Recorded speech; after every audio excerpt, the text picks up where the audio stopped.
अब मैं आप लोगों को आज बताने जा रहा हूँ।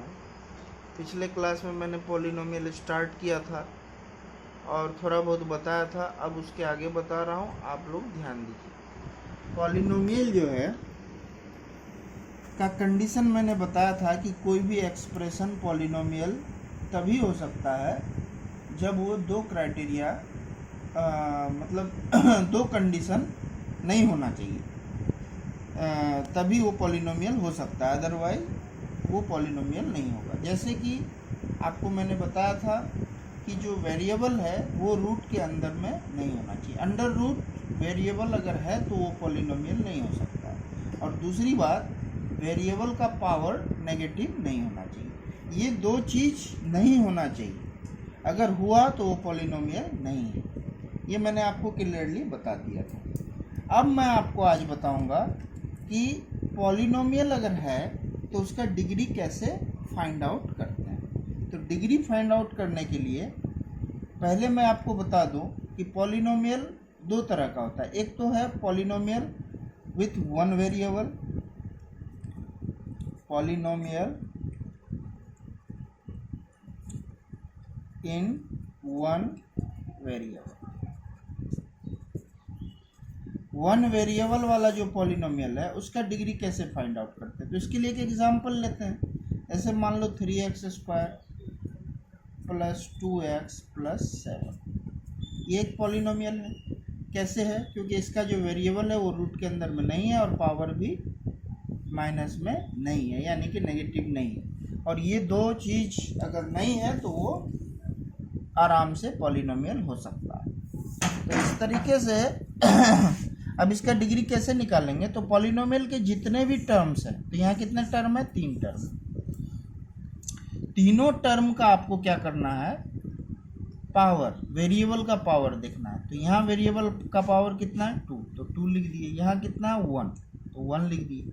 ये कांस्टेंट है, तो आपको पता होना चाहिए कि जो कांस्टेंट पॉलिनोमियल होता है, मैं बता दूं दो तरह का पॉलिनोमियल एक्स्ट्रा होता है। एक होता है कांस्टेंट पॉलिनोमियल और एक होता है जीरो पॉलिनोमियल। यानी कि कोई भी कांस्टेंट नंबर अगर है, कांस्टेंट अगर है तो उसका डिग्री हमेशा क्या होगा? जीरो होगा। और जीरो पॉलिनोमियल अगर है, यानी कि जीरो है, सिर्फ जीरो लिखा हुआ है, तो ये है जीरो पॉलिनोमियल और इसका डिग्री नॉट डिफाइंड होता है, नॉट डिफाइंड होता है, ये याद रखना है। तो यहाँ 7 है तो इसका डिग्री हो गया, तो पावर हो गया या डिग्री हो गया 0। अब देखना है आपको कि जितने हर टर्म का पावर, वेरिएबल के पावर को आपने क्या कर लिया? नोट डाउन कर लिया। अब उसमें से जो हाईएस्ट पावर होगा वही उस पॉलिनोमियल का डिग्री होगा। तो यहाँ हाईएस्ट क्या है? 2, इसलिए इस पॉलिनोमियल का डिग्री क्या होगा? 2। तो ये वन वेरिएबल वाले पॉलिनोमियल का डिग्री इसी तरीके से आप निकालेंगे। एक एग्जांपल और लेके देखता हूँ। जैसे मान लो √5x³ plus 2x² plus 3x plus 5, ये भी पॉलिनोमियल है क्योंकि इसका भी जो वेरिएबल है वो अंडर रूट नहीं है। कोएफिशिएंट अंडर रूट हो सकता है, वेरिएबल अंडर रूट नहीं होना चाहिए, और ना ही पावर नेगेटिव। मतलब ये भी क्या है? पॉलिनोमियल है। तो अब इसका डिग्री कैसे निकालोगे? तो हर टर्म का पावर देखो। यहाँ वेरिएबल का पावर क्या है? 3, यहाँ क्या है? 2, यहाँ क्या है? 1, और यहाँ होगा कांस्टेंट है तो यहाँ होगा 0। इसमें हाईएस्ट क्या हुआ? 3, इसलिए डिग्री क्या हो गया? डिग्री हो गया 3। तो इस तरह से आप वन वेरिएबल वाले पॉलिनोमियल की डिग्री को फाइंड आउट कर सकते हैं। लेकिन पॉलिनोमियल आपको एक से ज़्यादा वेरिएबल वाला भी मिल सकता है। तो एक से ज़्यादा यानी कि मोर देन वन वेरिएबल वाला अगर पॉलिनोमियल हो, more than one variable,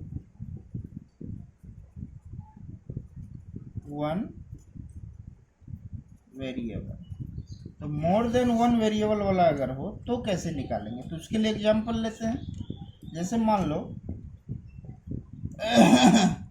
4x² y³ z, 3x² y² z,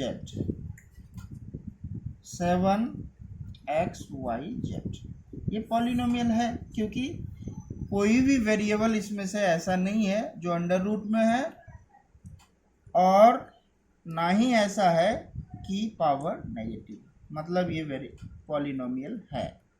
तो इसके लिए इसमें भी वही करेंगे, हर एक टर्म का जो है पावर, तो इसमें थोड़ा सा डिफरेंस है, इसमें जितने वेरिएबल है सब के पावर को जोड़ देना है term wise, particularly term wise. तो यहाँ x का 2, y का 3 और z का 1, टोटल कितना हो गया 3 2 5 1 6। उसी तरह यहाँ हो गया 2 2 4 1,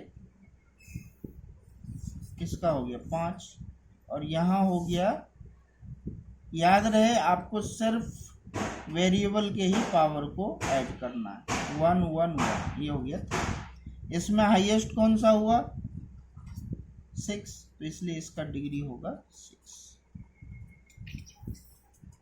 तो इस तरीके से आप वन वेरिएबल वाले का भी डिग्री निकालना सीख गए, और मोर देन वन वेरिएबल वाले पॉलिनोमियल का डिग्री निकालना भी सीख गए। तो अब आप इसको जो है प्रैक्टिस करिएगा, फिर मैं आपको बताऊंगा आगे। यहाँ ये एक्सरसाइज 2.1 आपको सॉल्व करना है, फिर मैं आपको जीरो जो पॉलि